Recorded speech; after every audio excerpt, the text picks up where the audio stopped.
यहूदाचं पत्र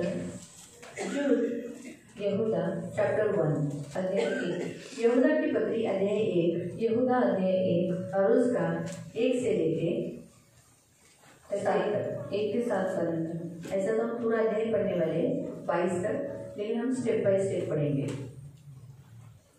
यहूदा की पत्री यहूदाचं पत्र अध्याय 1 और उसका 3 से 3 पासून। हे प्रियो, जब मैं तुम्हें उस उद्धार के विषय में लिखने में अत्यंत परिश्रम से प्रयत्न कर रहा था जिसमें हम सब सहभागी हैं, तो मैंने तुम्हें यह समझाना आवश्यक समझाना कि उस विश्वास के लिए पूरा यत्न करो जो पवित्र लोगों को एक बार सौंपा गया था। क्योंकि कितने ऐसे मनुष्य चुपके से हमने से आ मिले हैं जिनके विषय इस दंड का वर्णन पुराने समय से पहले ही लिखा गया था। ये भक्तिहीन है और हमारे परमेश्वर के अनुग्रह को लुचपन में बदल डालते हैं और हमारे एकमात्र स्वामी और प्रभु यीशु मसीह का इनकार करते हैं। पर यद्यपि तुम सब एक ही बार जान चुके हो, तो भी मैं तुम्हें इस विषय में सुधि दिलाना चाहता हूँ कि प्रभु ने कुल को मिस्र देश से छुड़ाने के बाद विश्वास में लाने वाले को नष्ट कर दिया। फिर जिन स्वर्गदूतों ने अपने पद को स्थिर न रखा वरना अपने निज निवास को छोड़ दिया, उसने भी उनको उस भीषण दिन के न्याय के लिए अंधकार में रखा है, जो सदा काल के लिए बंधनों में रखा है।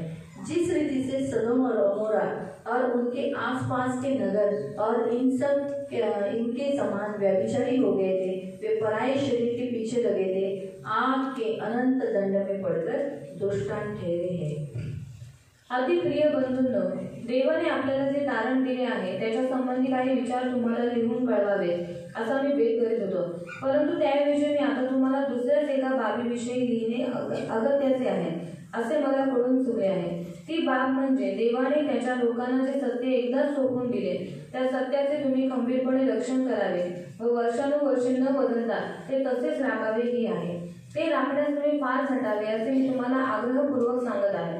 हे सांगण्याचे कारण की तुमच्यामध्ये काही देवहीन शिक्षकांनी चोरून शिरकाव करून घेतला आहे। ते म्हणतात, एकदा ख्रिस्ती झाल्यानंतर देवाच्या शिक्षेची भीती न बाळगता आपल्याला हवे ते करता येते। अशा लोकांचा न्याय फार पूर्वीच झाला आहे, कारण आपला एकमेव स्वामी आणि प्रभू जो येशू ख्रिस्त त्याच्या विरुद्ध ते उलटले आहेत। अशा लोकांना मी हे उत्तर देतो, तुम्हाला आधीच माहीत असलेल्या सत्याची मी आठवण करून देतो। लक्षात ठेवा की देवाने इजिप्त देशामधून एका संपूर्ण राष्ट्राची सुटका केली आणि नंतर त्याच्यावर विश्वास न ठेवणाऱ्या व त्याच्या आज्ञा न पाळणाऱ्या प्रत्येकाचा त्याने नाश केला। तशीच मी तुम्हाला त्या देवदूतांची आठवण करून देतो। ते पूर्वी शुद्ध व पवित्र होते, परंतु नंतर ते पापाच्या मार्गाकडे वळले। आता देवाने त्यांना साखळ्यांनी बांधून अंधाराच्या कोठड्यांमध्ये ठेवले आहे व तेथे ते न्यायाच्या दिवसाची वाट पाहत आहेत। सदोम व गमोरा ही शहरे आणि त्यांच्या शेजारची शहरे यांना विसरू नका। ही सर्व शहरे प्रत्येक प्रकारच्या कामवासनेने भरलेली होती। त्या वासनांमध्ये पुरुषांना इतर पुरुषांबद्दल वाटणाऱ्या विपरीत लैंगिक वासनेचाही समावेश होता। त्या शहरांचा अग्नीने नाश करण्यात आला। पाप्यांसाठी नरक आहे व तेथे त्यांना शिक्षा केली जाते, असा इशारा ती आपल्या उदाहरणाने सतत आपल्याला देत राहिलेली आहे। आपण प्रार्थना करू। पवित्र करुणा आम्ही प्रेमी पिता प्रभू येशूच्या गोडन सर्व सामर्थ्य नावाने तुझ्या नगराच्या सिंहासनाच्या समोर येतो। प्रभू, या उपास प्रार्थनेत प्रभू आम्हा सर्वांना जे आज वचन तू आमच्याशी बोलत आहे लक्षपूर्वक ऐकण्यासाठी आणि जे ऐकतो तसंच पालन करण्यासाठी सहायता कर। आम्हा सर्वांना या सर्व पापांपासून दूर ठेव आणि आम्हाला वाचवून ठेव, ही आमची विनंती। सर्व गोष्टी प्रभू तुझ्या हातात देते, प्रभू येशूच्या नावाने आमेन। Praise the Lord, praise the Lord, hallelujah, hallelujah. इथे आपण यहूदाची पत्री पाहत आहोत और यहाँ पर हम यहूदा की पत्री देख रहे हैं। छोटंसं पत्र लिहिलेलं आहे और उसने छोटासा पत्र लिखा है। हा यहूदा स्कॉर्पियो नहीं है, परंतु हा यहूदा येशूचा भाऊ आहे। और ये यहूदा इस्करियोती नहीं है, पर ये जो यहूदा है वो यीशु मसीह का भाई है। यहूदा इस्करियो हा येशूचा शिष्य होता 12 शिष्यांमध्ये, और यहूदा इस्करियोती यीशु मसीह का शिष्य था। पण त्याने काय केलं, पाप केल्यामुळे येशूला पकडल्यामुळे त्याला ते पदातून बाहेर काढण्यात आलं और उसने पाप करने के कारण यीशु मसीह को पकड़वा कर देने के कारण उसको पद से बाहर निकाल दिया गया। त्या ठिकाणी मतिया हा देवाचा शिष्य झाला और उसके स्थान पर मतिया ये परमेश्वर का शिष्य बना। हा यहूदा कोण? तो ये यहूदा हा येशूचा भाऊ आहे। ये यीशु मसीह का भाई, जसं याकोब आणि यहूदा हे जे आपण पत्री वाचतो हे येशूचे भाऊ आहेत। और याकोब, यहूदा ये जो हम पत्री पढ़ते हैं सब यीशु मसीह के भाई हैं। आणि हा एक छान म्हणजे त्याने भले एकच पत्र लिहिले छोटंसं, पण बऱ्याच गोष्टी त्याने सांगितलेल्या आहेत और उसने एक ही छोटी सी पत्री लिखी, फिर भी बहुत समझाया है। ह्या अध्यायाचा मुख्य उद्देश आहे की तुम्हाला जे देवाने दिलेलं जे तारण आहे त्याची एकच तारण दिलंय. तारण कितीदा होतं? एकदाच. ते तारण एकच बार तुमचं झालेलं आहे, त्याला सुरक्षित ठेवा, त्याच्यासाठी जगा.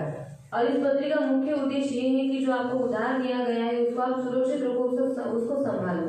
आपण तीन वचन जर वाचलं और 3 वचन अगर हमने पढ़ा तिथे स्पष्टपणे लिहिलेलं आहे की देवाने जे तुम्हाला एकदाच तारण दिलेलं आहे और वहां पर लिखा है कि एक ही बार परमेश्वर ने आपको उधार दिया है. पण त्याच्यात तुम्हाला काय करायचं आहे? तो उसमें आपको क्या करना है? तुम्हाला विश्वासात बनून राहायचं आहे. आपको विश्वास में बने रहना है. तुम्हाला तारण कसं मिळालं? आपको उधार कैसे मिला? तुम्ही प्रभू येशूवर विश्वास ठेवला और आपने यीशु मसीह के ऊपर विश्वास आणि किया. त्या विश्वासाच्या द्वारे तुमचं तारण झालं आहे. और उस विश्वास के द्वारा आपका उद्धार हुआ है. लक्षात ठेवा, तारणाचा अर्थ काय आहे? और याद रखो उद्धार का अर्थ क्या है? पापांची क्षमा. पापों की क्षमा. तुम्ही आणि मी सर्व पापांपासून मुक्त झालेलो आहोत, क्षमा प्राप्त केलेला आहे. ते कशामुळे झालं? प्रभू येशूवर विश्वास ठेवला. और आप और मैं पापों से मुक्त हो चुके हैं, हमें पापों की क्षमा मिली. किसके कारण प्रकट हुआ? हमने यीशु मसीह के ऊपर विश्वास करने के कारण. येशूवर कसा आपण विश्वास ठेवला?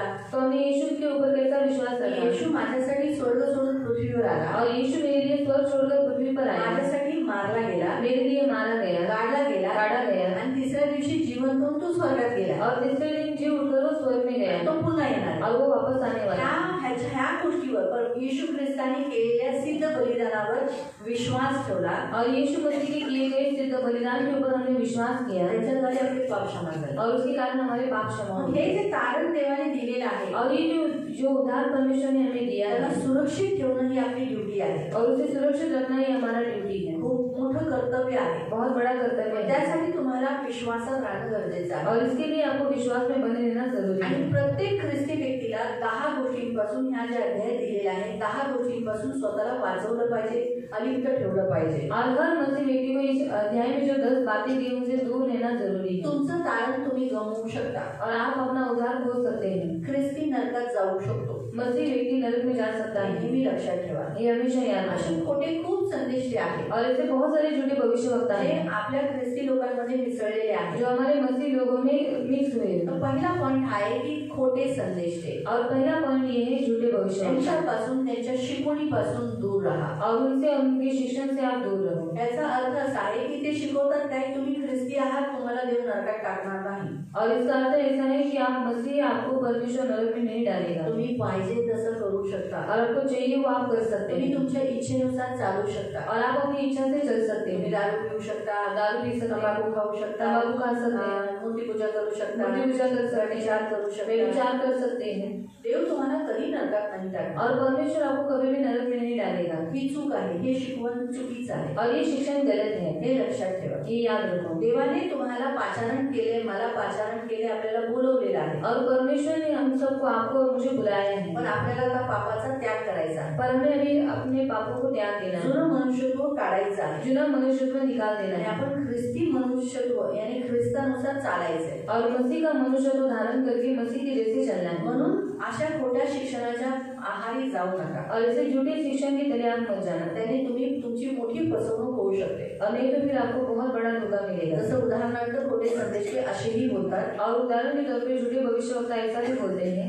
चर्चला नाही आलं तर चालतं. और चर्च को नहीं आया तो भी चलता हे है. सर्वात मोठं चुकीचं शिकवण आहे. और ये सबसे बड़ा गलत शिक्षण है. येशू सर्वकडे आहे, तुम्ही घरात बसून प्रार्थना करा. और यीशु सब जहाँ पर है आप घर में बैठकर प्रार्थना करो. येशू सगळीकडे आहे. यीशु सब जहाँ पर घरात है प्रार्थना करायची, घर में प्रार्थना करना है. पण चर्चला पण यायचं आहे. और चर्च में भी आना है. उपवास करायचे आहे. उपवास करना है. आपल्याला क्षमा करायची आहे. हमें क्षमा करना दया है. करायची आहे. दया करना है. एका कलिसियाच्या एका मंडळीच्या अधीन राहायचं आहे. और एक कलीसिया की हमें अधीनता में रहना हे है. सर्व शिकवण आहे देवाचं. और ये सारा शिक्षण परमेश्वर का पण है. आपल्यामध्ये असे भक्तिहीन माणसं शिरलेली आहेत. और हमारे बीच में ऐसे भक्तिहीन लोग घुस गए हैं. ते अशा रीतीने वागणूक करतात आणि वागणूक करून घेतात ज्याच्याने त्यांची वागणूक असं दाखवतात की ते येशूला जाणतच नाही, ते येशूला कधी ओळखतच नाही. और वो इस तरह से बर्ताव करते हैं और दूसरों से ऐसा बर्ताव करवा के देते हैं कि जैसे कि वो यीशु मसीह को जानते ही नहीं. हे नेहमी लक्षात ठेवा. और ये हमेशा याद आता रखना. तुमची मुलं तुमच्यासारखी दिसतात, और आपके बच्चे आपके जैसे दिखते हैं. बरोबर आहे. सही बात पण है. तसंच आहे ना, आपण देवाची मुले देवासारखी दिसली पाहिजे. तो वैसे हम परमेश्वर के बच्चे हम परमेश्वर के जैसे ही दिखना पण चाहिए. देवाची मुलं आपण आहोत तर देवाचा जो स्वभाव आहे ना, देव कसा चालतो, कसा बोलतो, कसा वागतो, ते आपल्यातून दिसून मग आपण देवाची मुलं दिसतो। और हम परमेश्वर जिस रीति से उठता है, बैठता है, चलता है, तो उस रीति से अगर हम लोग करते तो हमारे द्वारा मुझसे दिखाई देता है। म्हणून सर्वात मोठी गोष्ट ही आहे की तुमची जी वागणूक आहे त्याच्याने ख्रिस्त दिसला पाहिजे की तुम्ही ख्रिस्ताची मुलं आहात। और आपसे सबसे बड़ा पॉइंट ये है कि आपके स्वभाव के कारण परमेश्वर दिखना चाहिए। म्हणून विश्वासासाठी सर्वात पहिला पॉइंट देव तुम्हाला सांगतो, खोट्या शिकवण्यापासून दूर राहा, तुमचा विश्वास तुम्ही गमवू नका। और विश्वास के लिए सबसे पहला पॉइंट परमेश्वर आपको बताता है कि झूठे भविष्यवक्ताओं से आप दूर रहो और आपके विश्वास को आप थामे रहो। दुसरा पॉइंट इथे आपण पाहतो, दुसरा मुद्दा आहे 5व्या वचनात। और दूसरा पॉइंट है 5वें वचन। पहिला मुद्दा तुम्ही वाचू शकता की 4 पासून, और पहला पॉइंट आप 4 से पढ़ सकते हैं। दुसरा पॉइंट आपण पाहतो तो आहे 5वं वचन। और दूसरा पॉइंट है 5वां वचन। अशा लोकांना मी हे उत्तर देतो, तुम्हाला आधीच माहीत असलेल्या सत्याची मी आठवण करून देतो। लक्षात ठेवा की देवाने इजिप्त देशामधून एका संपूर्ण राष्ट्राची सुटका केली आणि नंतर त्याच्यावर विश्वास न ठेवणाऱ्या व त्याच्या आज्ञा न पाळणाऱ्या प्रत्येकाचा त्याने नाश केला।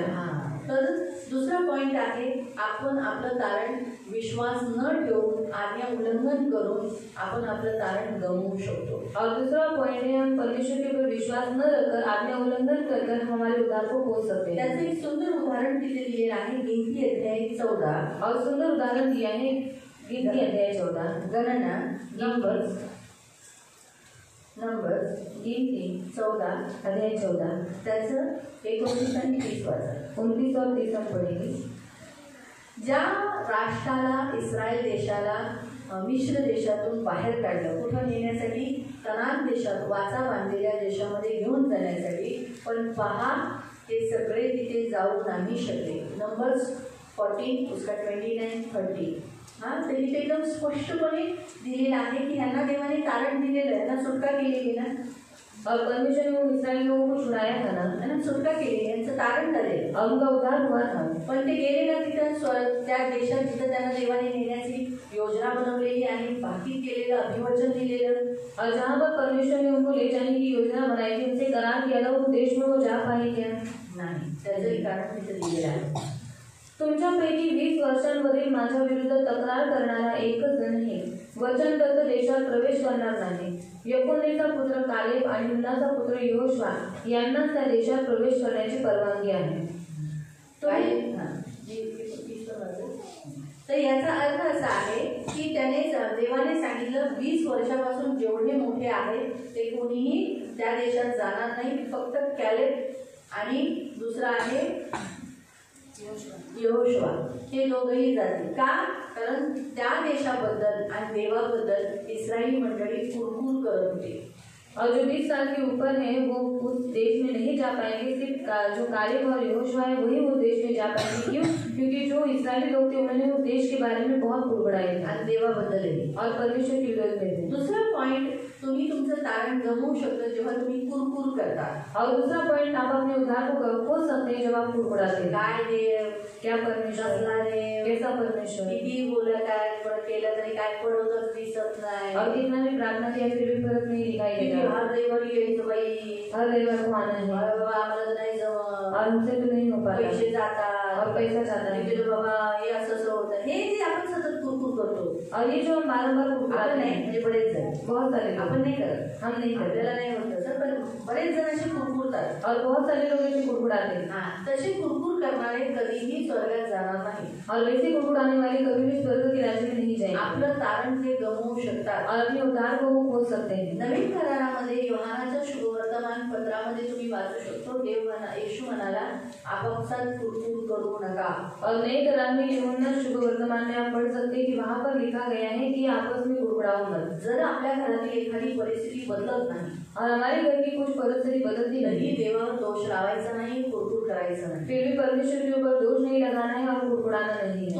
तो अधिकार आपल्याला नाही वो आहे। अधिकार हमारे पास नहीं है। आपल्याला त्या परिस्थितीतही देवा तुझे करतो धन्यवाद असं म्हणून स्वीकार करायचा आहे। और उस परिस्थिति में परमेश्वर तू जो कुछ करना है उसमें तुझे धन्यवाद, इस स्थिति से उस परिस्थिति को हमें स्वीकार करना है। कुरकुर कधीही देवाच्या विरुद्ध करू नये, और कभी भी परमेश्वर के विरोध में कुड़कुड़ाना ना नहीं है, मंडळीच्या विरुद्ध, ना कलीसिया के विरोध में। किती लांब आहे, और कितना दूर है, पैसे जातात, कितना पैसा जाता त्या है, बाबतीतही कुरकुर करू नये। और इस मामले में भी कुड़कुड़ाना नहीं है। देवाच्या लोकांच्या बाबतीतही आपण कुरकुर करू नये. और परमेश्वर के लोगों के मामले में भी हम कुड़कुड़ाना नहीं आपल्या है. घरात आपल्या जीवनामध्ये ज्या काही आजार विपत्ती आहेत त्याच्यात आपण कुरकुर करू नये. और हमारे जीवन में जो कुछ बीमारी है उसके विरोध में हम कुड़कुड़ाना नहीं जर है. आपल्याला न आवडणारी वस्तू आपल्या जीवनात घरात झाली तर आपण त्या विरुद्ध कुरकुर करू नये. और जो बातें हमें पसंद नहीं, अगर वो बातें हमारे जीवन में या फिर हमारे घर में होती है तो उसके विरोध में भी कुड़कुड़ाना नहीं है. तर हे कुरकुरनं आपल्याला तारण आपलं गमवू शकतो. और ये कुड़कुड़ाना हमारे उद्धार को खो सकता है. हा दुसरा पॉइंट आहे कुरकुरनं. और दूसरा पॉइंट है कुड़कुड़ाना. तिसरं आणि त्याच्यासाठी बघा 6वं जे वचन दिलेलं आहे. और जो 6वां वचन दिया गया या है, 6व्या वचनात असं सांगितलेलं आहे की ज्या देवदूतांना देवाने निवडलं, एवढं पवित्र केलं, देवाबरोबर ते राहत होते, पवित्र होते, पण जेव्हा ते बहरले, पापात पडले आणि त्यांनी पृथ्वीवरील स्त्रियांबरोबर व्यभिचार केला, तर त्या देवदूतांना स्वर्गदूतांना त्यांनी काय केले, त्या काळापासून नोहाच्या त्या काळापासून ते आतापर्यंत अंधाराच्या कोठडी, न्यायाच्या कोठडीमध्ये टाकलेलं आहे. और जो स्वर्गदूतों को परमेश्वर ने बनाया था अपनी महिमा के लिए, परमेश्वर की स्तुति करने के लिए, जो परमेश्वर के साथ रहते थे, उन स्वर्गदूतों ने पाप करने के कारण, एक पृथ्वी की क्रियाओं के साथ संभोग करने के कारण क्या हुआ, वो उस नोहा के काल से लेकर अभी तक उनको अंधेरी जगह पर परमेश्वर ने डाल दिया है. आणि त्यांना फक्त टाकलेलं नाहीये, और सिर्फ डाला नहीं है, त्यांना बंधनात बांधून ठेवलेलं आहे. और उनको बंधन में बांध कर रखा ते है. अंधारात आहे आणि यातनेत आहे. और वो अंधकार में और यातनाओं में है. किती वर्षापासून उत्पत्ती 6 अध्यायापासून आपण पाहतो त्या स्वर्गदूतांना, और उत्पत्ति अध्याय 6 में हम पढ़ते हैं उन स्वर्गदूतों के बारे त्याने में देवाच्या विरुद्ध पाप केलं. जिन्होंने परमेश्वर के विरोध में पाप किया. त्याच्यावर देव शिकवतो की आपल्याला की जो देव ज्यांना निवडतो, बनवतो, पण जर ते देवाच्या विरुद्ध झाले तर ते आपलं सर्व काही गमवू शकतात. और जिन लोगों को परमेश्वर ने बनाया है, अगर वो परमेश्वर के विरोध में हो सकते तो हम सारी अपनी बातों को खो सकते हैं. हे नेहमी लक्षात ठेवा. और ये हमेशा याद रखना. आता तिसरा पॉईंट आपण पाहू, तो आहे 7. और तीसरा पॉइंट है 7वां वचन. सदोम व गमोरा ही शहरे आणि त्यांच्या शेजारची शहरे यांना विसरू नका. ही सर्व शहरे प्रत्येक प्रकारच्या कामवासनांनी भरलेली होती. त्या वासनांमध्ये पुरुषांना इतर पुरुषांबद्दल वाटणाऱ्या विपरीत लैंगिक वासनेचाही समावेश होता. त्या शहरांचा अग्नीने नाश करण्यात आला. पाप्यांसाठी नरक आहे व तेथे त्यांना शिक्षा केली जाते, असा इशारा ती आपल्या उदाहरणाने सतत आपल्याला देत राहिली आहे. तथा त्या सदोम आणि अमोरा या नगराच्या द्वारे देवाने आज आपल्याला सदैव एक इशारा दिलाय. तो इशारा काय दिलाय की जर कोणी व्यभिचार केला तर तोही व्यक्ती काय होतील, नरकात जातील और नक्की त्याचा दंड भेटेल. और सदोम और अमोरा के द्वारा हमें एक चेतावनी मिलती है कि अगर किसी ने व्यभिचार किया तो वो नरक में जाता है. म्हणून तिसरा पॉइंट आहे व्यभिचार. और तीसरा पॉइंट है व्यभिचार. म्हणून व्यभिचार करत असताना, व्यभिचारात पडत असल्यामुळे माणूस आपलं तारण गमवू शकतो. और व्यभिचार में गिरने के कारण मनुष्य अपने उद्धार को खो सकता है. यहूदा अगदी चेतावणी देतो, अगदी स्पष्टपणे चेतावणी देतो. और यहूदा हमें चेतावनी देता है तिने ह्या पापापासून वाचून राहा, या पापात कधी फसू नका. और इस पाप से बचे रहो, इस पाप में कभी भी फंसना मत. म्हणून शेवटची लाईन 7. पाप्यांसाठी नरक आहे. कुणासाठी नरक आहे, कुणासाठी नरक आहे. मग तुम्ही तारण प्राप्त केलेले नीतिमान व्यक्ती पापी होऊ नये ही देवाची इच्छा आहे. और आप उद्धार पाए हुए व्यक्ति पापी नहीं हो, ये परमेश्वर की इच्छा है. एखादा व्यक्ती धर्मी नीतिमान झाला और एक मनुष्य अगर धर्मी बन गया आणि तो मर्डर करतो, मारामाऱ्या करतो, चोऱ्या करतो, हे त्याला शोभा देत नाही. और वो कौन करता है, मारामारी करता है, झगड़ा करता है, ये उसको शोभा नहीं देता. तुम्हाला एक छोटंसं उदाहरण जगातलं दाखवते. और छोटा सा उदाहरण मैं संसार का आपको बताती हूँ. तुम्हाला सर्वांना पोलीस माहित आहे, और आप सबको पुलिस मालूम है ना. ते प्रोटेक्शनसाठी असतात और वो हमारी सुरक्षा के लिए होते हैं, लोकांना मदतीसाठी असतात लोगों को मदद के लिए होते हैं. आणि लोक त्यांच्याकडे धावा का घेतात, और लोग उनके पास क्यों जाते हैं की त्यांनी आम्हाला वाचवावं, कि वो हमें बचाएं. बरोबर. पण जेव्हा तिथेच गेल्यानंतर तेच लुबाडतात आहे, और वहाँ पर जाने के बाद वो हमें फंसा रहे हैं, तेच फसवतात आहे, वही हमें फंसा रहे हैं आणि आपल्याला पिळवणूक करत आहे. और हमें चल रहे हैं. तर कसं वाटेल, तो कैसा लगेगा. त्यांची जी इमेज आहे, त्यांना आपण जे डोक्यात ठेवलेलं आहे की हे चांगले आहे, ते खराब होऊन जाईल ना. और उनकी जो इमेज हमारे नजरों में अच्छी है वो खराब हो जाएगी. मग पुन्हा आपण पोलीस चौकीत जाऊ का, तो हम फिर से पुलिस चौकी में जाएंगे क्या, नाही ना. नहीं ना. म्हणून पोलीस डिपार्टमेंटने काय केले, त्यांच्या अशा वर्तणुकीमुळे माणसांमध्ये काय झाले, अरे कशाला पोलिसात जातो, तिथे जाऊन पैसे फेकावे लागते असे बोलले जातात ना. और मनुष्य के मन में ऐसा बैठ गया कि पुलिस चौकी में क्यों जाने का, वहाँ पर भी पैसा देना पड़ता है। कोण आहे आजच्या घराच्या युगात कोण चांगला पोलीस आहे का? और सच्चाई की इस युग में कोई सच्चा पुलिस है क्या? सगळे हप्ता आहे और सब हफ्ते के ऊपर त्याच्यावर चालते और उसके ऊपर चलते, म्हणून इमेज त्यांची बिघडली और उनकी इमेज बिगड़ अशी चुकी त्यांना है शोभा देत नाही. और वो उनको शोभा नहीं देते। त्यांना कसं उनको कैसे असं कडक मध्ये राहणं, और कड़क दिली से रहना, न्याय करणं न्याय करना आणि लोकांना मदत करणं, और लोगों को मदद करना, त्यांचं रक्षण करणं, उनकी रक्षा करना, हे त्यांच्या त्या वर्दीला शोभा देतं. और ये उनकी वर्दी को शोभा देता भले है। तो किती काळापूर्ण असो, और भले वो कितना भी काला क्यों न होने दो, त्याने घातलेल्या वर्दीला ते शोभा देतं. और उसने पहने हुई इस वर्दी को वो बातें शोभा देती है। तसंच आहे ना, नीतिमान व्यक्तीला नीती मार्गाने चालणंच शोभा देतं. और धर्मी व्यक्ति को धर्म के मार्ग से चलना ही उसको शोभा देता है। व्यभिचार करणं व्यभिचार हे करना शोभा नाही देत. ये शोभा नहीं देता, मूर्तिपूजा करणं हे शोभा देत नाही. मूर्ति पूजा करना ये शोभा नहीं देता। म्हणून ह्या पापांपासून वाचून राहा. और इसलिए इन पापों से बचे रहो। आता आपण चौथं पाप बघू. और चौथा पाप देखेंगे 8 पासून. 8 से, आपण 8 पासून ते 13 पर्यंत वाचणार. और 8 से लेकर 13 तक हम पढ़ेंगे। त्याच अध्यायातला यहुदा अध्याय 1 8 पासून ते आपण 13 पर्यंत वाचणार. यहूदा अध्याय 1 उसका 8 से लेकर 13 तक। तरी देखील हे खोटे शिक्षक आपली दुष्टता व कामधंदा सोडत नाही, ते आपली शरीरे भ्रष्ट करतात, अधिकारावर असलेल्या लोकांना तुच्छ देखून त्यांना थट्टेने हसतात. एवढेच नव्हे तर दिव्य जीवांची ज्यांनी आपली पहिले स्थान सोडले आहे त्या भयानक दुष्टतेच्या भयंकर शक्तीची निंदा करतात. तरी अत्यंत प्रबळ देवदेवतांपैकी एक मिकाएल मोशेच्या शरीरावरून सैतानाशी वाद घालीत असताना त्याला त्याच्यावर दोषारोप करण्याचे अथवा त्याची निंदा करण्याचे धाडस झाले नाही. तो सैतानाला फक्त एवढेच म्हणाला, प्रभूच तुला धमकाव. परंतु हे लोक त्यांना कळत नाही, त्या प्रत्येक गोष्टीची हेटाळणी व निंदा करतात आणि पशूंप्रमाणे त्यांना हवे ते काहीही करून स्वतःच्या आत्म्यांचा नाश करून घेतात. त्यांना धिक्कार असो, कारण आपल्या भावाचा खून करणाऱ्या कायनाच्या मार्गाने ते चालतात आणि बलामाप्रमाणे पैशासाठी ते काहीही करतात. कोरहाप्रमाणे त्यांनी देवाचा आज्ञाभंग केला आहे आणि त्यांच्या शापाने ते नाश पावणार आहे. हे लोक मंडळीच्या प्रीतिभोजनांच्या वेळी तुमच्यामध्ये सामील होतात, तेव्हा हास्य विनोद करीत त्यांचे ते चरणे व इतरांचा अजिबात विचार न करता आधाशीपणाने खाणे, यामुळे ते तुमच्यामध्ये ओंगळ डाग असे झाले आहे. कोरड्या भूमीला पाऊस न देता निघून जाणाऱ्या, भरपूर आश्वासन देणाऱ्या पण काहीही निष्पन्न न करणाऱ्या मेघांसारखे ते आहेत. हंगामाच्या वेळी मुळीच न फळणाऱ्या फळझाडांसारखे ते आहेत. ते फक्त मेलेलेच नाहीत तर दुपटीने मेलेले आहेत, कारण त्यांची पाळेमुळे जाळण्यासाठी बाहेर उपटून काढली आहेत. समुद्राच्या विकराळ लाटा सबंध किनाऱ्या कडेकडेने घाणेरडा ओंगळ पेसच मागे ठेवून जातात. तसेच हे आपल्या मागे अनाचाराच्या लज्जास्पद व अप्रतिष्ठेच्या खुणा ठेवतात. इकडे तिकडे भ्रमण करीत असताना ते तेजस्वी ताऱ्यांसारखे दिसतात, पण त्यांच्या पुढे देवाने त्यांच्यासाठी सिद्ध केलेल्या सर्व काळाचा काळोख व अंधकार ठेवलेला आहे. आणि आता चौथा पॉइंट आपण इथे पाहतो.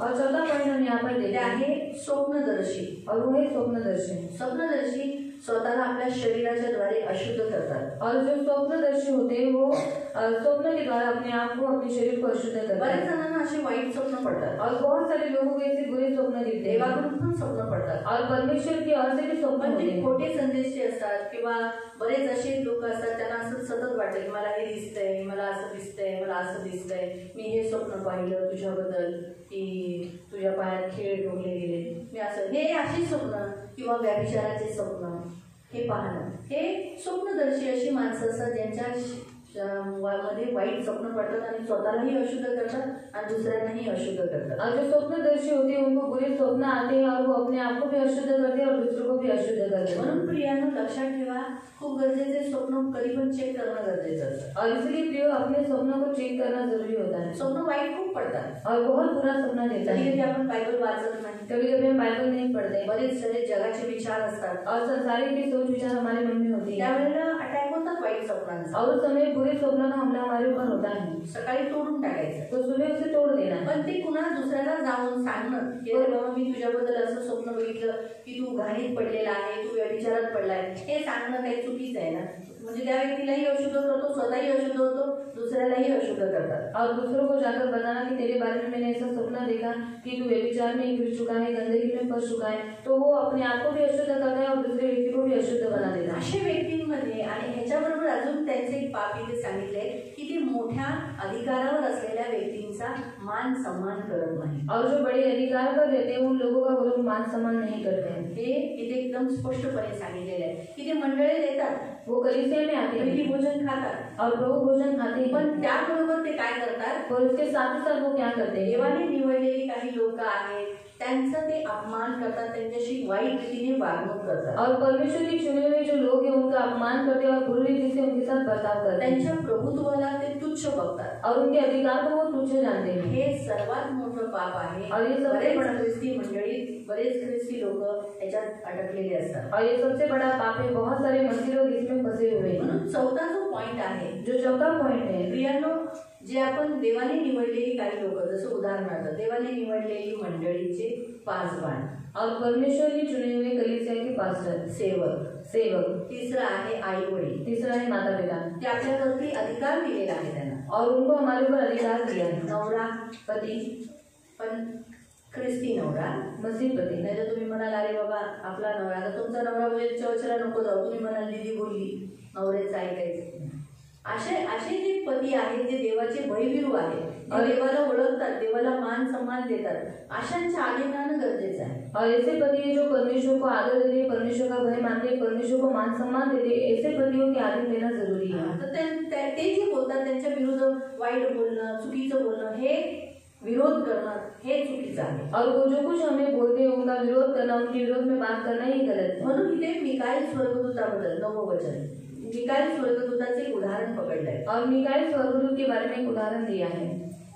तर ही अत्यंत प्रबळ देवदूतांपैकी एक, सर्व स्वर्गदूतांमधला प्रबळ इथे दिलेला आहे शब्द, प्रमुख असा मिकाईल काय झालं, मोशेच्या शरीरावरून सैतानाशी वाद घालीत असताना, मोशेला जेव्हा मरण आलं, मोशेला सांगण्यात आलेलं तू आता मरणार आहे, मूसा को बताया गया था कि तू अभी मरने वाला आणि है आता तुला मी माझ्याकडे घेणार आहे, और फिर मैं तुझे अपने पास लेने वाला हूँ. त्यावेळेला त्याला वरती बोलवण्यात आलेलं. त्या अगोदर त्याने आपली सर्व सेवा पूर्ण हृदयाने यहोशूला दिली. और उस समय उसको ऊपर बुलाया गया था और फिर बाद में उसने अपनी सारी सेवा उसे यहोशू के ऊपर डाल दी. आणि व्यवस्था विवरण डिटोनॉमी 34 मध्ये वाचू शकता. व्यवस्था विवरण अध्याय 34 में आप पढ़ सकते हैं. त्याचं 6व्या वचनात की देवाने त्याला त्या पर्वतावर काय केलं, झोपवलं. म्हणजे स्वतः देवाने त्याला काय केलं, त्याला त्याच्या शरीरातून प्राण आणि आत्मा घेतला. और स्वयं परमेश्वर ने क्या किया, उसके शरीर में का प्राण और आत्मा दे दिया. आणि त्याचं शरीर कुठं दफन केले हे अजूनपर्यंत कोणत्याच ख्रिस्ती लोकांना माहिती नाही, इस्रायली लोकांना माहिती नाही. और उसके शरीर को कहाँ पर दफनाया गया है अभी तक ये किसी को भी मालूम नहीं. ह्यासाठी की इस्रायली लोक जाऊन त्याच्या कबरेवर जाऊन म्हणतील, हे मोसेस मला ताप आलाय, पोटात दुखते, बरं कर. तो बरा झाला तर म्हणतील आता इथंच देव आहे, म्हणून लोक कबरेवर जातील. और इसीलिए कि अगर मुझे उसकी दफन विधि कहाँ पर है, अगर वो लोगों को मालूम पड़ती तो लोग वहाँ पर जाते हैं, फिर बोलते हे मुझे भी बुखार है, मेरे पेट में दर्द है, तो मुझे चंगाई दे. फिर चंगाई मिलने के बाद फिर सारे लोग बोलते कि यही पर परमेश्वर हम यही प्रार्थना करेंगे. म्हणून देवाकडून जे बहकवणारी काही वस्तू असेल त्यांच्यापासून अलिप्त राहणं गरजेचं असतं. और जो परमेश्वर की ओर से जो हमें भटकाने वाले जो लोग हैं उनसे दूर रहना हमें जरूरी है. नवीन करार, जुना करार, दोन्ही करारामध्ये तुम्ही वाचू शकता. एकदा कब्रमध्ये गेला तर माणसांनी त्या कब्रमध्ये जाऊ नये, त्यांना भेटायला, तिथं रडायला, किंवा आता तो व्यक्ती गेला, कधीच गेला, ज्या दिवशी त्याचा प्राण गेला त्याच वेळेला तो कधीच गेला. मग तिथे त्या कब्रमध्ये जाऊन रडून तिथे ती व्यक्ती आहे का, नाहीये. म्हणून जुना करार आणि नवीन करार या दोन्ही गोष्टी सांगतात की आपण कब्रवर जाऊन रडणं, अश्रू वाहणं हे व्यर्थ आहे. और जुना करार नया करार में दोनों में बताती है कि कब्र के पास जाना और वहाँ पर रोना, ये सब हम व्यर्थ है। आपण आपल्या लोकांना प्रेम करतो और हम हमारे लोगों को प्यार करते हैं, पण देवाची इच्छा नाही की आपण कबरावर जावं. पर परमेश्वर की इच्छा नहीं कि हम कब्र पर जाएं. म्हणून देवाने मोसेसची कब्र अजूनपर्यंत कुठे आहे हे इस्रायली लोकांना प्रकट केली नाही. और इसलिए मोसेस की कब्र कहाँ पर है अभी तक बात परमेश्वर ने इस्राएली लोगों के ऊपर प्रकट नहीं की है. ह्या गोष्टीमध्ये देव तुम्हाला शिकवतो. समजा तुमचे प्रियजन कधी गेले किंवा गेले असतील तर सतत कब्रावर जाऊ नका. त्यांना हर वर्षी फुलं वाहायला जाऊ नका. ती व्यक्ती तिथे नाही, ती स्वर्गात गेलेली आहे. और अगर आपको कोई प्रिय व्यक्ति मर चुका है तो बारंबार उस कब्र के पास मत जाओ, उनको साल में उनको फूल देने के लिए वहाँ पर मत जाओ, क्योंकि वो परमेश्वर के पास चली गई है. कारण ते कधीच देवाकडे गेले और वो कब के परमेश्वर के पास चली कधी गई. कधी आठवण आल्यावर कब्राकडे जातो. और कभी कभी याद आने के बाद हम कब्र के पास जाते हैं. मंडळीतले पण बरेच जण मला असं बोलले, हम लोग मम्मी के कब्र के पास गए थे. बोले अरे बाबा भी उधर तेरी मम्मी है क्या, फिर जाके कोई फायदा है क्या. वो पश्चिम एक मिट्टी के ऊपर फूल गिरे जैसे फूल हो गया, तुम लोग उधर आंसू बहाए. वहाँ कुछ नहीं है, सिर्फ हड्डी का ढांचा है वहाँ पर. अभी जब तक तुम पैसा भरते हो तब तक वो हड्डी का ढांचा उधर रहेगा. अगर तुमने पैसा नहीं भरा तो हड्डी का ढांचा निकाल दिया जाएगा. और उनकी एक पेटी होती है, उसमें वो लोग रखते हैं वो हड्डी का ढांचा. नहीं तो कुआं होता है सूखा, उसमें वो लोग डाल देते हैं. तो क्यों इतना कष्ट करते हो? क्योंकि प्रभु नहीं चाहता. एक बार शरीर गया, मिट्टी में घुल गया, अभी वो हड्डी का ढांचा वहाँ पर है, वो वापस तो जिंदा नहीं होने वाला है. अभी वो हमारे रिलेटिव, अभी उस तेरी माँ भी जिंदा स्वर्ग में है, क्यों तुम जाते हो?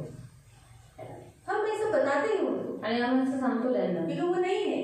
कारण ती लोक नाही आहेत. हमारे लोग हमारे हृदयों में है. आणि आता आपली लोक आपल्या हृदयामध्ये वो आहेत, चले गए, जे आता निघून वो गेले यहाँ पर है. आणि ते आपल्या हृदयात आहे. हाँ, और वो इधर रहकर हमें उन्हें कुछ बातों का जैसे जो प्यार करना चाहिए वो नहीं कर पाए. या फिर जैसे मैं तो यही बोलती हूँ, जब तक इंसान जिंदा है प्रियो, तब तक उसकी सब कुछ जरूरतें पूरा करो. फिर मरने के बाद आपको दुख नहीं होगा, अरे मैंने मेरी माँ की सेवा क्यों नहीं की, अरे मैंने मेरे पिताजी की सेवा क्यों नहीं की, अरे मेरे भाई को मैंने जो चाहिए था दिया क्यों नहीं. और रोने के बजाय अगर हमने सब कुछ किया है तो मरने के बाद हर साल में जो खाना बना देते हैं ना, वो देने की जरूरत नहीं. क्योंकि हमने हमारे इंसान को जिंदापन में खाना दिया, उनकी शुश्रूषा किया, उनका सब कुछ किया, फिर हर साल उनको खाना देंगे. क्योंकि वो तो अभी स्वर्ग में, वो थोड़ी खाना खाएंगे, नहीं खाएंगे ना. तो ये इसलिए जिंदा है आपके इंसान, उनसे प्यार करो, उनकी जरूरतों को पूरा करो. उनको लगने वाली जरूरत तो वो जाएंगे ना, तब दुख नहीं होगा. आणि जोपर्यंत माणूस जिवंत आहे, तुमचे प्रिय व्यक्ती तुम्ही त्यांना प्रेम करा, त्यांच्या सर्व गरजांना पूर्ण करा, ते केल्यावर तुम्हाला दुःख नाही होणार. हम यहाँ देखते कि जब मोसेस का शव वहाँ गिरा था तो शैतान उस शरीर की मांग कर रहा था. आणि मोशेचं शरीर जेव्हा तिकडे पडलेलं होतं तेव्हा शैतान त्या शरीराची मांग करत होता. 3 प्रमुख स्वर्गदूत है. आणि 3 प्रमुख देवदूत आहेत. एक मिकाएल, एक मिकाएल, जिब्राइल, तीसरा है लुसिफर. आणि तिसरा आहे लुसिफर. लुसिफर उस शरीर की मांग करने आया. आणि लुसिफर त्या शरीराला मागायला आला होता. लेकिन देखो इतना अधिकार होने वाला ये मिकाएल, वो भी डांटा नहीं, गाली दिया नहीं, झगड़ा किया नहीं. उसने सिर्फ इतना ही कहा कि क्या कहा, प्रभु तुझे डांटे.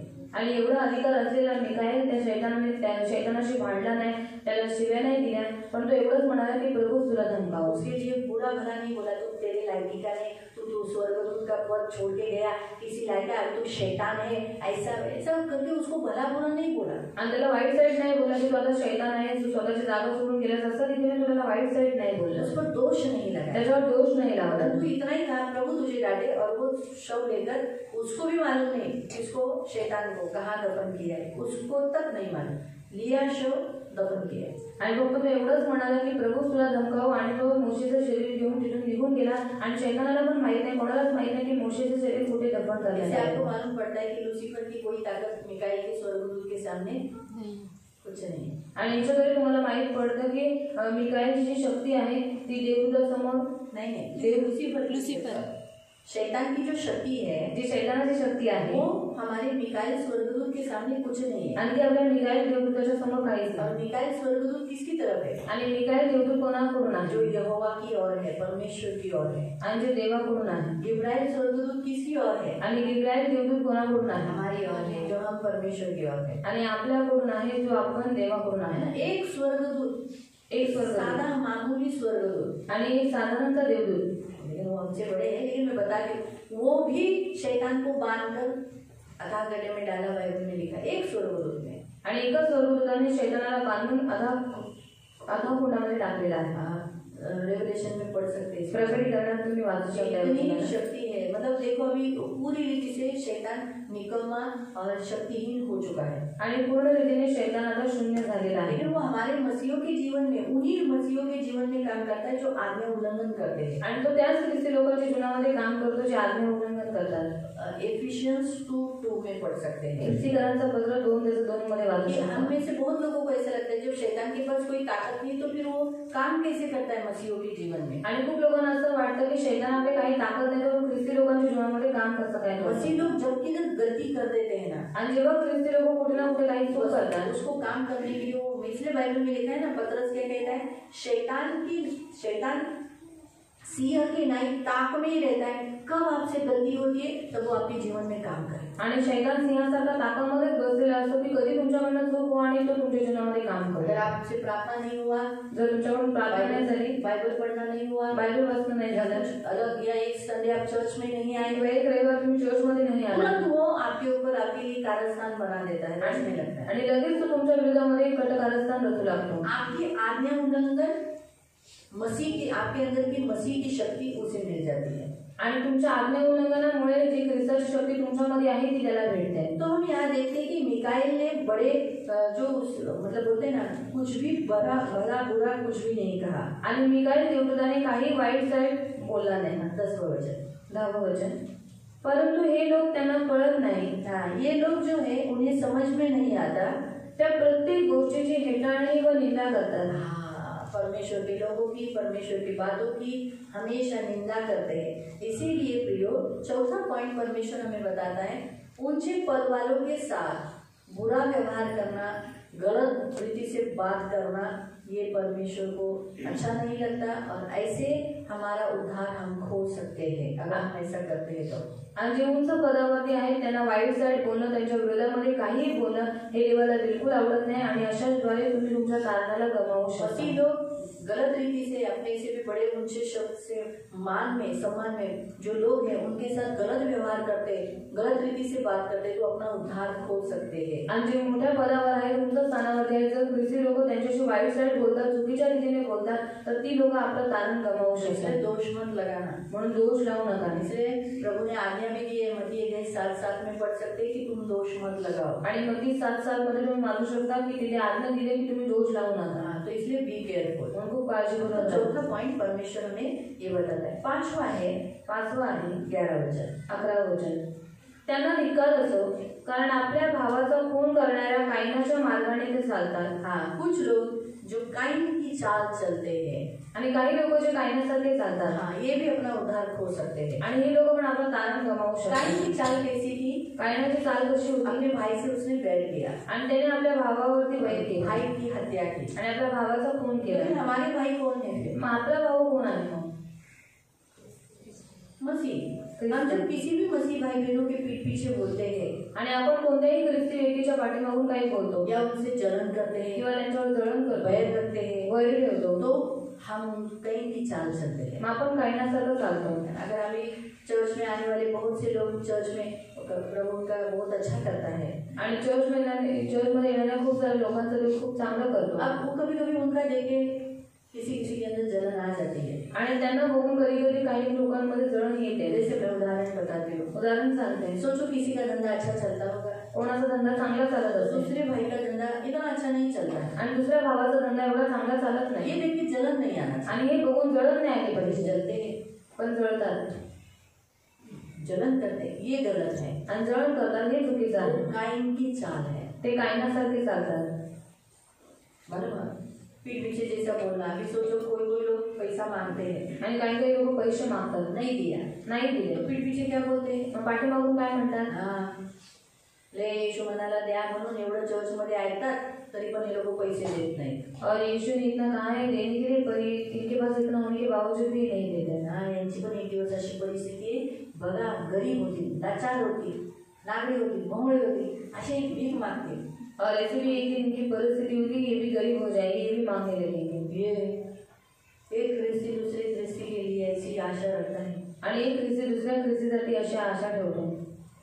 चांगले आहे, नाही दिलं त्यांचे पैसे, नाही दिलं, उलट चांगले आहे ना, तोंडावर बोलले, पाठीमागे तर नाही बोलले, तोंडावर बोलले ना, नाही ना मला नाही देता येणार.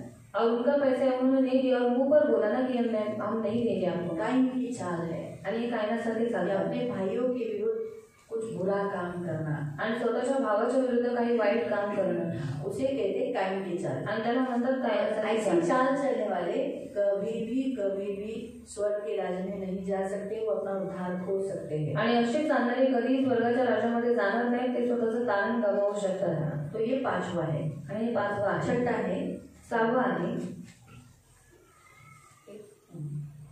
आणि बलामाप्रमाणे पैशासाठी ते काहीही करतात। हाँ, लालची।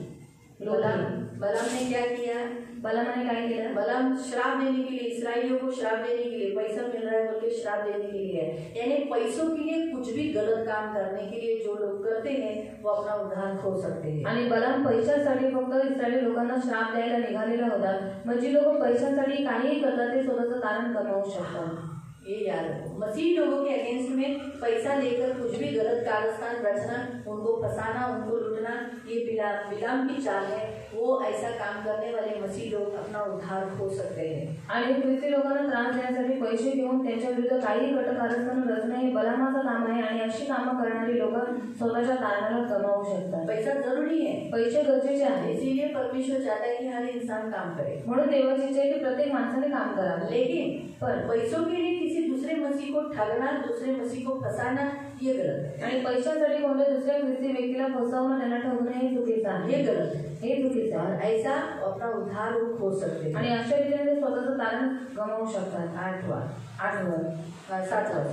सातवा कोरहाप्रमाणे त्यांनी देवाचा आज्ञाभंग केला आहे आणि त्याच्या शापाने ते नाश पावणार आहे। कोरह ने क्या किया था? कोरहने काय केलं? बलवा किया था मोसेस का, आणि त्याने मोशे बरोबर बलवा केला होता। इसलिए ये कोरह और कोरह, दातान, अबीराम, ये सब जो उसके साथ थे वो सब जिंदा अधोलोक में गए। आणि कोरह, दातान आणि अबीराम हे त्यांच्या समोर जिवंत अधोलोकामध्ये उतरले। जिंदा अधोलोक में गए क्योंकि उन्होंने मोसेस का विरोध किया।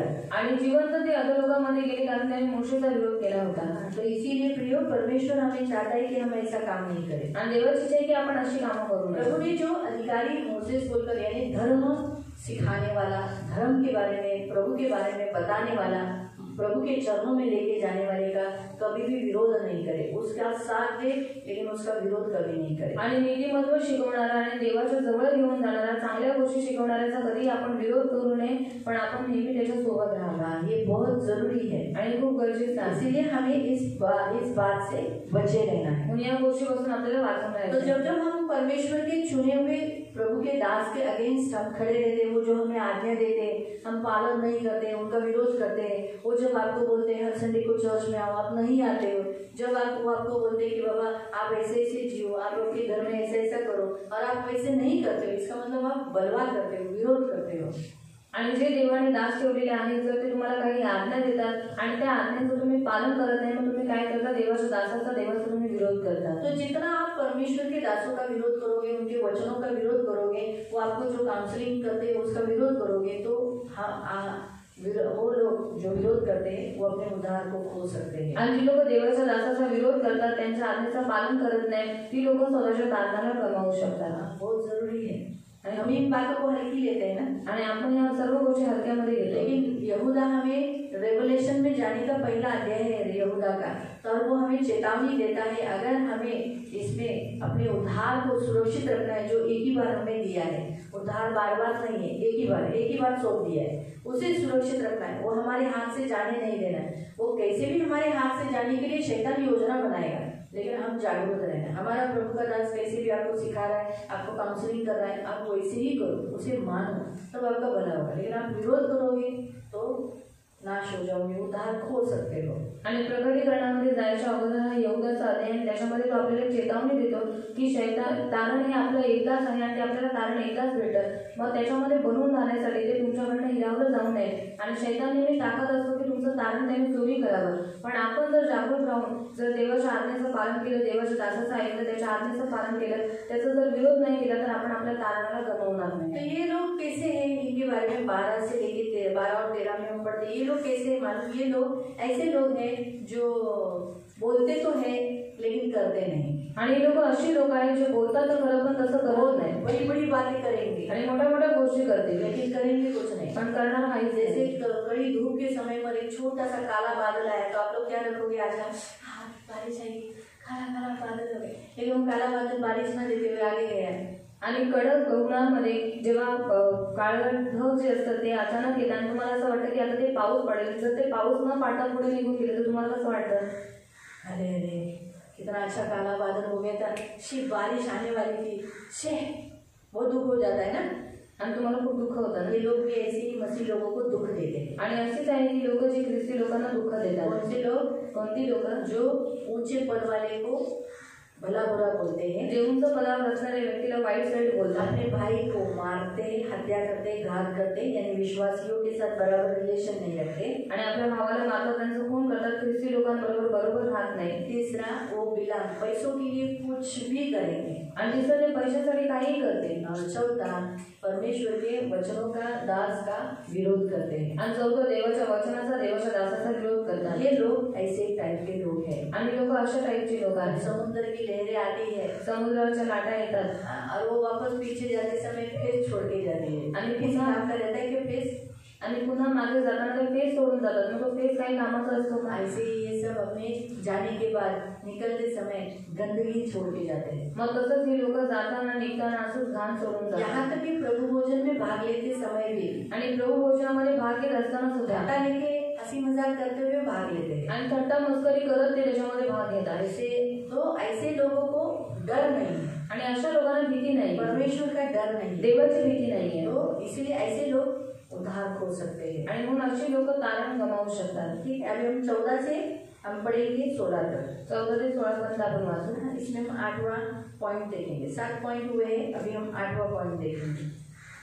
आदमानंतर 7व्या पिढीत जन्मलेला हनोक याला या लोकांविषयी माहिती होती व तो त्यांच्याबद्दल असे म्हणाला, पहा प्रभू आपल्या लक्षामध्ये पवित्र जनांसह येत आहे, तो जगातल्या लोकांना योग्य शासन करण्यासाठी, देवाविरुद्ध बंड करून त्यांनी जी भयंकर कृत्ये केली ती सिद्ध करण्यासाठी व देवाविरुद्ध ते जे जे बोलले ते सर्व उघड करण्यासाठी त्यांना न्यायाकरिता आपल्यासमोर आले। हे लोक सदा कुरकुर करणारे, कधीही संतुष्ट नसलेले व मनाला येईल तसली वाईट कृत्ये करणारे असतात, ते कुशालकी मारतात व इतरांबद्दल आदर असल्यासारखे दाखवतात, तेव्हा इतरांकडून काहीतरी लाभ व्हावा असा त्या मागे हेतू असतो। 8वां पॉइंट यही है कि ऐसे लोग जो दूसरों से अच्छा बात करते हैं, लेकिन बात करने का हेतु क्या है, इनसे कुछ मिले।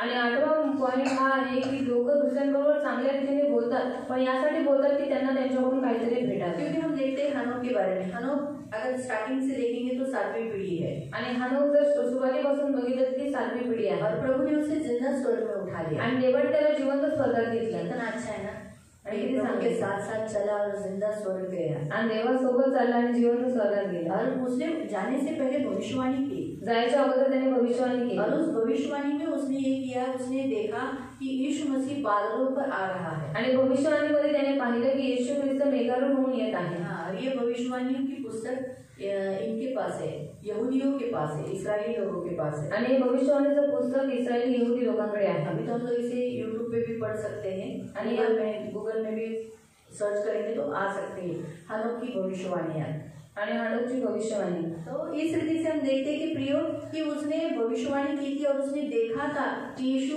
बहुत लक्षावधि लोगों के साथ, बहुत लाखों लोगों के साथ इस पृथ्वी का न्याय करने आ रहा है, आणि त्याने त्यावेळेस पाहिलं होते की प्रभू लक्षावधी लोकांसह, पवित्र जनांसह तो येत आहे। और किसका न्याय करना है, आणि कोणाचा न्याय करत आहे, जो भक्ति नहीं करते, भक्तिहीन लोगों का, आणि जे देवाची भक्ती करत नाही, और विरोध, हमेशा विरोध करते हैं, जे नेहमी देवाचा विरोध करतात, दोष लगाते हैं, दोष लावतात, असंतुष्ट रहते हैं, असंतुष्ट असतात, कभी खुश नहीं, आणि कधीच खुश नाही, कुछ भी मिलो तो भी असंतुष्ट, आणि काही भेटले तरी असंतुष्ट, कुड़कुड़ाने, जो भी हमने थोड़े समय पहले देखा भी था, कुड़कुड़ करने वाले, कुरकुर करणारे, और अपनी इच्छा के अनुसार चलने वाले, आणि स्वतःच्या इच्छेनुसार चालणारे। प्रभु क्या बोलता है, नहीं, देव काय म्हणतो ते नाही, अपनी इच्छा पूरी कर, आणि स्वतःची इच्छा पूर्ण कर, मुझे क्या करना है, मला काय मैं करायचं वही करूंगा, तेच मी कैसे करणार। कहते अपनी इच्छा पूरी कर, त्याला म्हणतात स्वतःची इच्छा पूर्ण कर। जैसे एक छोटा सा उदाहरण, लहानचं उदाहरण, संडे छुट्टी है, रविवारी सुट्टी आहे, घर में मेहमान आए हैं, घरात पाहुणे आले, क्या करेंगे,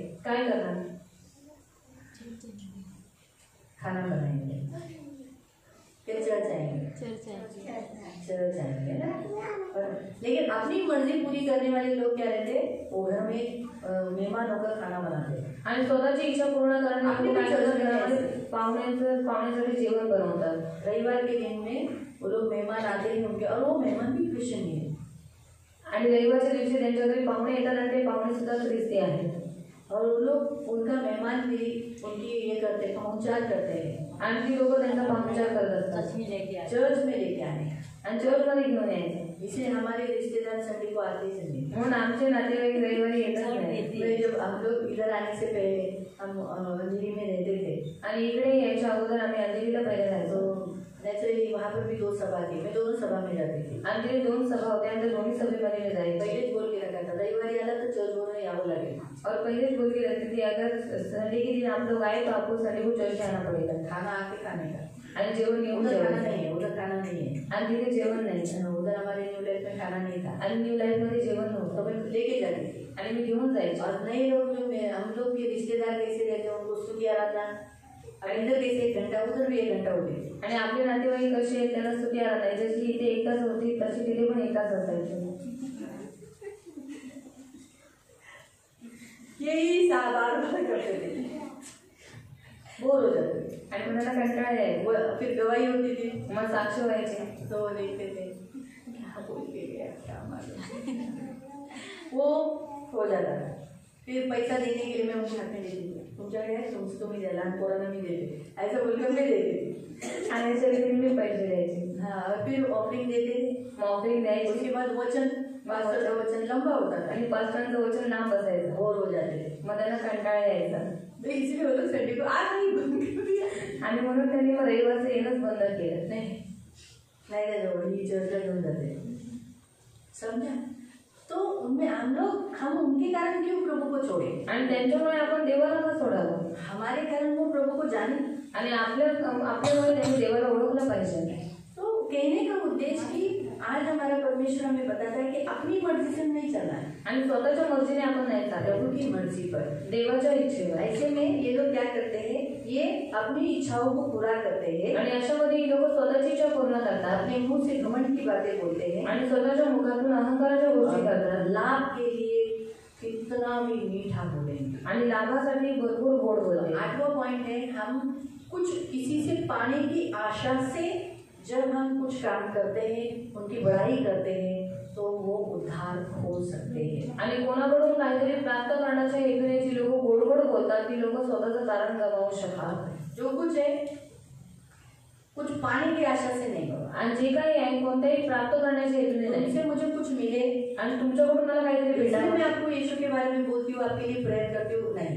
आणि म्हणून मी येशूबद्दल तुम्हाला सांगते, तुमच्यासाठी प्रार्थना करते नाही. ये मेरा काम है, हे माझं काम आहे. प्रभु ने मुझे काम दिया है। देवाने मला काम दिलं. आप कुछ दो नहीं दो, वो प्रभु को दो, लेकिन मेरा काम है आपको प्रेयर करना। आणि तुम्ही द्या नाही तर नका देऊ, ते ते तुम्ही देवाला द्या, पण माझं काम आहे तुमच्यासाठी प्रार्थना करणं. ये ऐसा हमारा होना चाहिए सेवा। आणि अशी आपली सेवांची सेवा इसका मतलब 8वां पॉइंट, सेवा कुछ पाने की आशा रखकर करते हैं, वो लोग अपना उद्धार खो सकते हैं। आणि 8वां मुद्दा आहे, जी लोक सेवा काहीतरी प्राप्त करण्याच्या हेतूने करतात ती लोक आपलं तारण गमावू शकतात.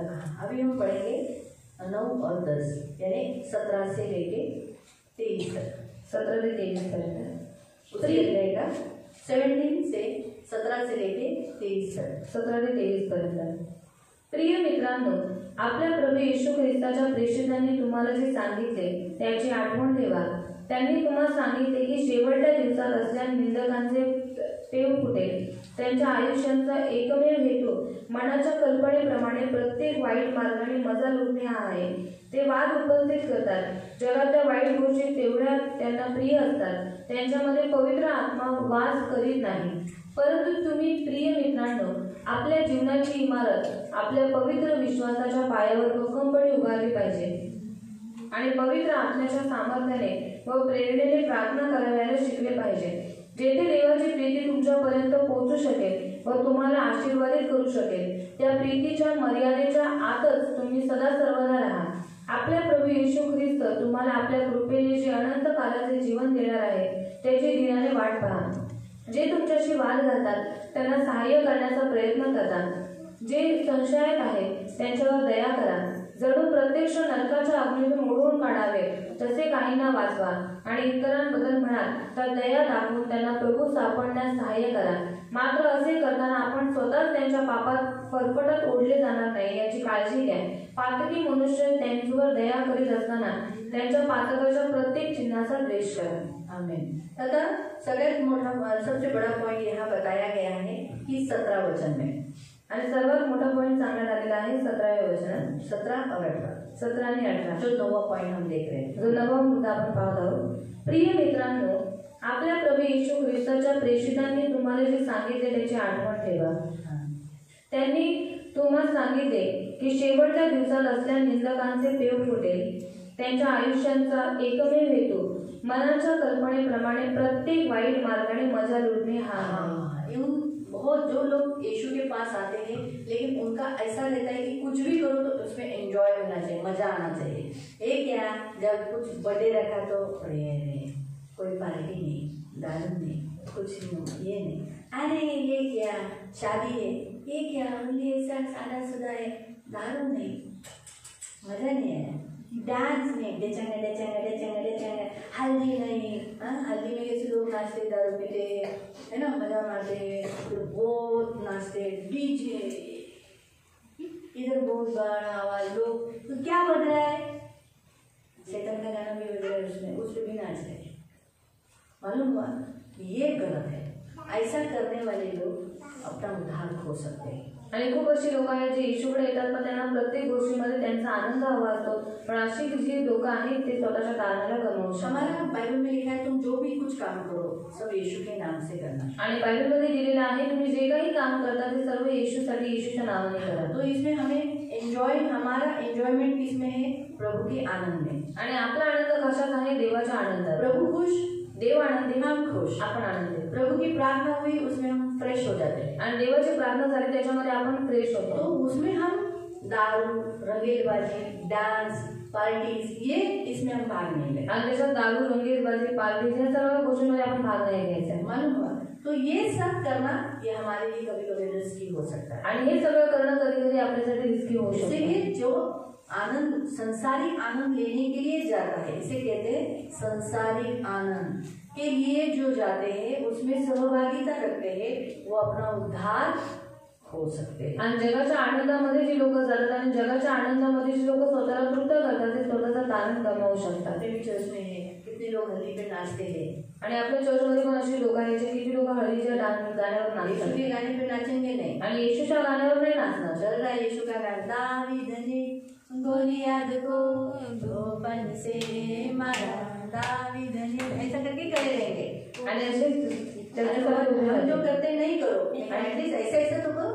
आम्ही जे करतो ते नका करू पण ऍटलीस्ट तुम्ही पाय तरी हलवा. हम प्रभु के गाने पे यहाँ नाचते हैं इसलिए आज हमको पिक्चर के गाने पे नाचने की कोई भी इच्छा नहीं होती. आणि आम्ही देवाच्या गाण्यावरती नाचतो म्हणून पिक्चरच्या गाण्यावर नाचायची आमची काहीच इच्छा इच्छा होती. होती है इच्छा होती का? कोई गाना ऐसा बोल, कचन कचन बड़ा बजा, झिंगाड़ गाना बजा, तो तुझे इच्छा आएगी क्या? आणि कोणत्याही पिक्चरचं गाणं वाजलं तर नाचायची इच्छा होईल का? Very good. हम सुनते ही नहीं है, ये एकदम सबसे पहली बात. इसलिए मैंने थोड़ा सोच के बोला कौन सा गाना बोलूं क्योंकि अक्सर मेरे प्रेम वाला तो झिंगाड़ जैसे गाना मैंने एक बार सुना था, यीशु के लोग से धो दिया, तो मेरे सामने एक छोटा बच्चा नाच रहा था उस गाने पे, इसीलिए मुझे वो गाना याद रह गया, झिंगाड़. तो इसीलिए तो ये जो गाना निकला सब लोग उसी पे नाचे, सब के जगह पर वही गाना बज रहे हैं. ऐसा नाचते जैसे भूत आ गए हैं है ना, कैसा कैसा वो लोग नाचते हैं. तो हमें इसमें मजा नहीं आता आणि आपल्याला याच्यामध्ये मजा नाही येत. बहुत सारे मसीहों को इसमें आनंद आता है आणि खूप सारे ख्रिस्ती लोकांना याच्यामध्ये आनंद येतो. जैसे गाने बजेंगे वो लोग उधर नाचेंगे आणि जसं गाणं वाजते ती लोक तिकडे नाचते. ये नहीं करना, ये हमारे उद्धार को हो सकता है, हमारा उद्धार जा सकता है इसमें. आणि याच्याद्वारे आपलं तारण आपण गमावू शकतो. और अभी 10वां पॉइंट है वो है 19. आणि 10वा मुद्दा आहे ते आहे 19. ते वाद उपस्थित करतात, हाँ, फूट डालते हैं. जगातल्या वाईट गोष्टी तेवढ्या त्यांना प्रिय असतात. संसार उनको ज्यादा अच्छा लगता है, संसार की बातें उनको अच्छी लगती है। यार देखो 10वां पॉइंट है, अगर हम फूट डालते हैं आणि 10वा मुद्दा आहे, जर आपण फूट टाकतो पति पत्नी में, आणि नवरा बायकोमध्ये, भाई भाइयों में, भावा भावांमध्ये, मसीहियों के बीच में, ख्रिस्ती अब लोकांमध्ये, ये दोनों सहेलियां हैं आणि दोघी मैत्रिणी आहेत, तो विमल के बीच में इसके लिए वो बुराई डालना, आणि विमल त्यांच्या मनामध्ये यांच्यासाठी वाईट इस करणं, बहन के लिए उसके लिए बुराई डालना, आणि या बहिणीच्या अंतकरणात विमल त्यांच्यासाठी वाईट टाकणं, सास बहू में झगड़ा लगाना, सासू सुनेमध्ये भांडणं लावणं, ये सब बातें जो है ये फूट डालने होती, वो प्रभु को अच्छी नहीं लगती। आणि या सगळ्या गोष्टी ज्या आहेत त्या फूट टाकणाऱ्या आहेत आणि त्या देवाला बिलकुल आवडत नाही। संसारी बनना, जैसे संसार के लोग यही काम करते हैं, आणि जगीत बनणं, जगातले लोक हीच काम करतात। काय करो आज सासूने काही मदत केली नाही का? और तेरी सास ने आज कुछ मदद नहीं की है। नाही ना, हो सकाळपासून मीच राबतीये, नहीं ना, सुबह से मैं मेहनत कर रही हूँ। खट्याळ तुझी सासूबाई, आम्ही तर तिला लय लहानपणापासून ओळखतो बाई, फूट लावून गेली, पीन मारून गेली ना। ये संसारी लोग हैं जो क्या करते हैं, अगं आज का तुझ्या सासूने तुला हे केलं का, तुझ्या नवऱ्याने तुला हे केलं का, तुझ्या पोराने हे केलं का, ये सगळं काय फूट डालते हैं। आणि जगीत लोक आहेत, जे लोक काय करतात, लोकांमध्ये फूट टाकतात। हम मसीह में आने के बाद हम ऐसे नहीं होना चाहिए, आणि आपण ख्रिस्तात आल्याच्या नंतर आपण असं नाही असलं पाहिजे। ऐसे लोग मिलते हैं, हमारे अंदर आ जाते हैं, आणि अशी लोक भेटतात, आपल्यामध्ये अशी लोक येतात। जो इसलिए तो नीति वचन में बोला है ना 6 अध्याय में कि 6 बातों से परमेश्वर, वरन 7 बातों से परमेश्वर घृणा करता है। आणि नीतिसूत्रामध्ये लिहिलेलं आहे 6 गोष्टी देवाला आवडत नाही, वरन 7 आहे ज्या देवाला ज्या अमंगल वाटतात। और उसमें सबसे लास्ट बात ये, भाइयों के बीच में फूट लगाने वाला, झगड़ा लगाने वाला बिल्कुल परमेश्वर को प्रसन्न नहीं है। आणि सर्वात शेवटचं लिहिलेलं आहे 2 भावांमध्ये फूट टाकणारा जो देवाला बिलकुल आवडतो। तो इससे हम जान सकते हैं आणि याच्याद्वारे आपण जाणू कि शकतो प्रियो परमेश्वर को फूट डालना अच्छा नहीं लगता। आणि देवाला फूट टाकणं आवडत नाही। हम किसी के भी साथ बैठते हैं, बात करते हैं उनके घरों में, हम ऐसा उनके अंदर फूट नहीं डाला। वैरण भाई के घर में मैं गई और मैं जाकर बोलती हूँ, अश्विनीला मी काल ना मी वांगणीला बघितलेलं एका माणसाबरोबर, हे खूप गलत आहे ना, हे झूठ हुआ ना,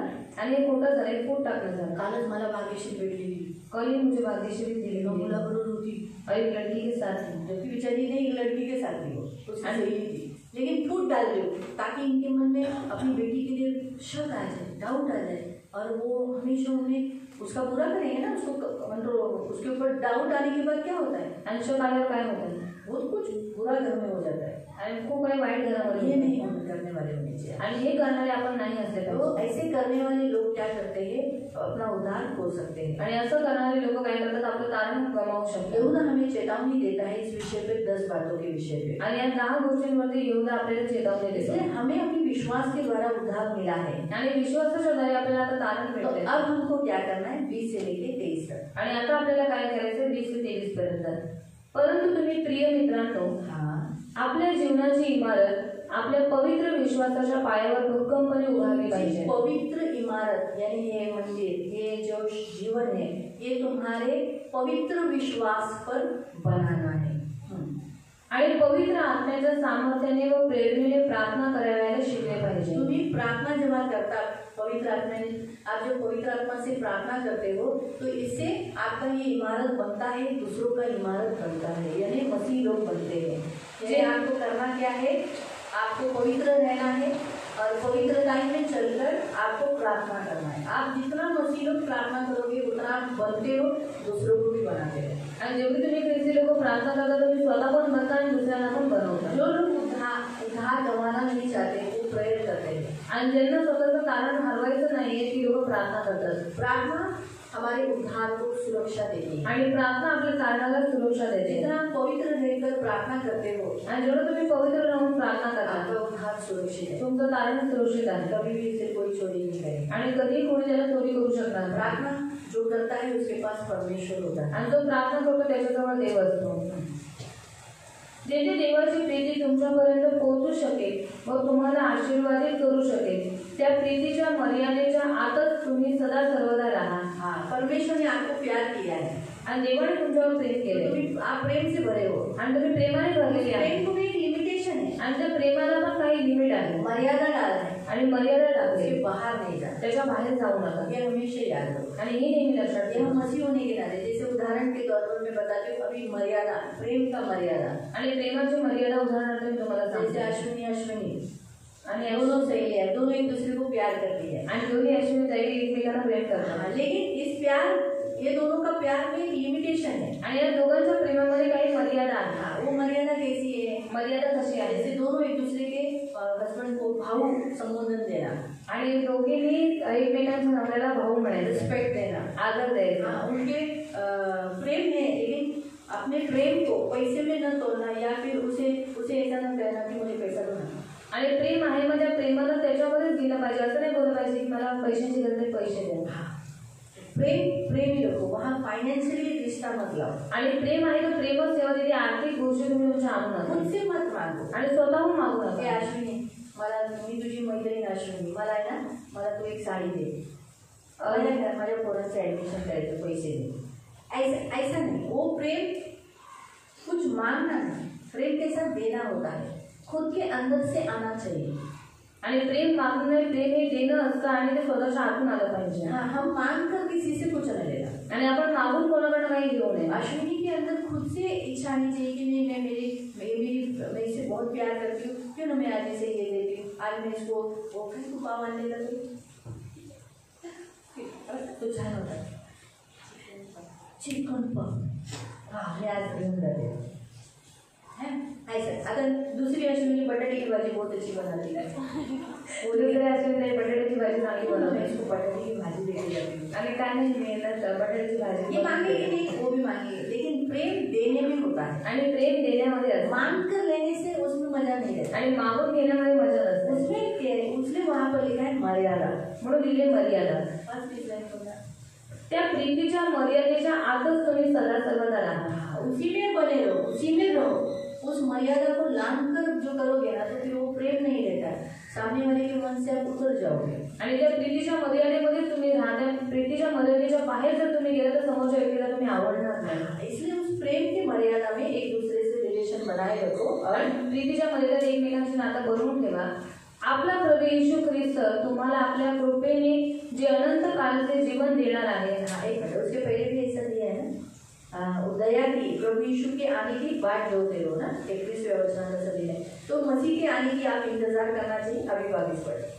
जे तुमच्याशी वाद घालतात त्यांना सहाय्य करण्याचा प्रयत्न करा. जो आपसे आर्ग्यूमेंट करते हैं, किसी विषय पर डाउट है, उनको नहीं समझता, आप उन पर दया करके उनको सिखाओ. जे संशयात आहेत त्यांच्यावर दया करा. जणू प्रत्यक्ष नरकाच्या अग्नीतून ओढून काढावे तसे काहींना वाचवा.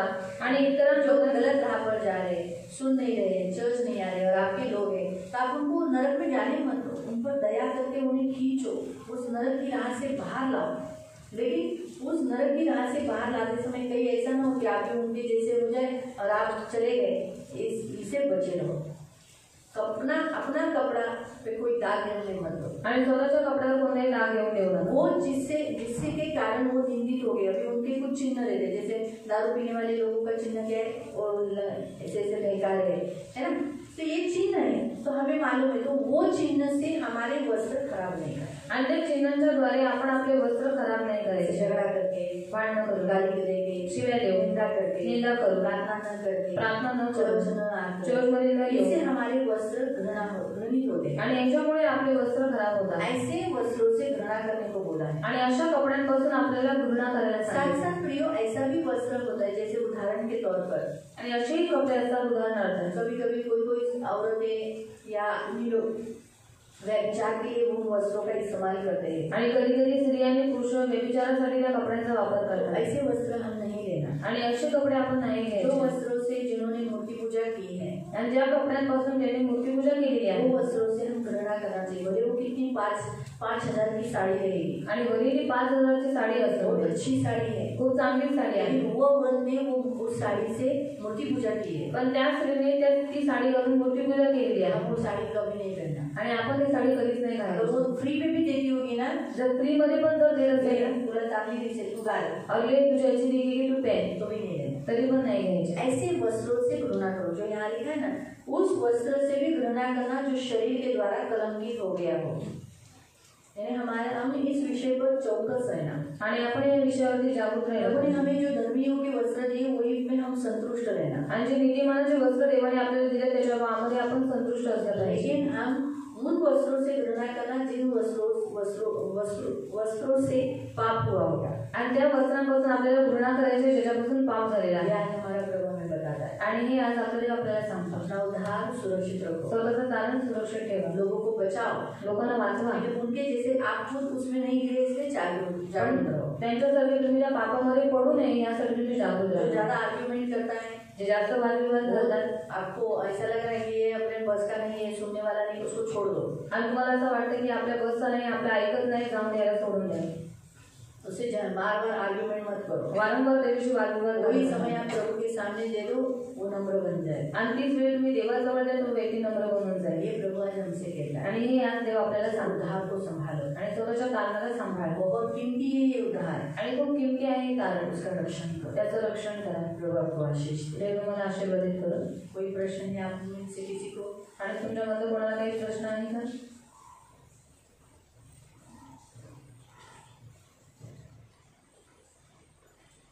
ठीक है, फिर हम प्रार्थना करें।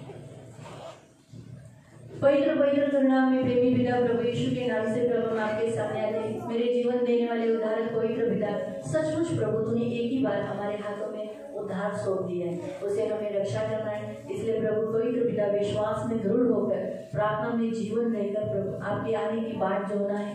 ऐसे लोगों से बचे रहना है जो शंका में है या हमें कहीं पाप में ले जा सकते। उन वस्त्रों से भी घृणा करना है जिससे शरीर कलंकित हुआ है। इसलिए प्रभु हमारी रक्षा करना, पाप से, बुराई से, दुष्टाई से दूर रखना। हम उद्धार पाए हुए लोग हैं, हमें हमारा उद्धार देखना है। जैसे पवित्र पिता कैलेब और प्रभु यहोशू के विषय में परमेश्वर ने कहा कि ये दोनों जरूर उस वाचा वाले हुए देश में जाएंगे। वो लोग गए, हम भी वहाँ जाना है। जो एक दल बाहर निकाला गया वो मर मिटा, हम वैसे नहीं होने चाहिए। हमें से किसी का भी नाश मत होने देना। इसलिए हमारे अंदर से कुड़कुड़ाहट, बैर करना, प्रभु परमेश्वर की निंदा करना, ऊंचे स्थान पर होने वाले लोगों की बदनामी करना, उनका विरोध करना, परिवार करना, प्रभु जी हमारे अंदर से दूर होने देना। हम पर कभी भी ये हावी होने मत देना। लालच और अपने भाई को बैर रखना, घात करना, ये हमसे कभी मत होने देना। सुनिए लेना मेरे मान पवित्र पिता, संसार में और संसार के लोगों में हम कभी शामिल होने मत देना, ये हमारी विनती है। आए हुए तेरे सभी बच्चों को आशीषित करना, करुणा दया रखना, धन मान सम्मान से दीर्घायु से तृप्त रखना, सदा आनंदित रहने के लिए सहायता करना। ये आज सब आपके उपास प्रार्थना में आए, इन्होंने बहुत प्रकार के विषय रखे, उन सारे विषयों की ओर तुमने कान लगाया, इसलिए धन्यवाद देते। इन सबको यीशु के लोगों से कवर करके आपके नाम से आशीषित करके ये पूरे फले फलवंत हो जाए, पृथ्वी में भर जाए और प्रभु इस पृथ्वी के अधिकारी हो जाए। प्रभु ये कर्जा लेने वाले नहीं, कर्जा देने वाले बनने के लिए मदद करना। इनमें सदा प्रेम रखना, प्रेम से इन्हें भरना, एक दूसरे से बहुत प्रेम करने के लिए तू सहायता करना। इनकी सुधि लेना, इनकी रक्षा करना और इनके सबके मनोरथों को तो पूरा करना। इन्हें बहुत बहुत बहुत आशीषित करना, इनकी सुधि लेना प्रभु। इन्हें लगने वाली सारी जरूरत को पूरा करना। आंखों की पुतली के समान प्रभु तू इन्हें संभाल लेना। तू इनकी धान, इनका कवच है प्रभु, इन्हें कभी न छोड़ने वाला इनका पवित्र पिता है प्रभु, इसलिए इनकी रक्षा करना।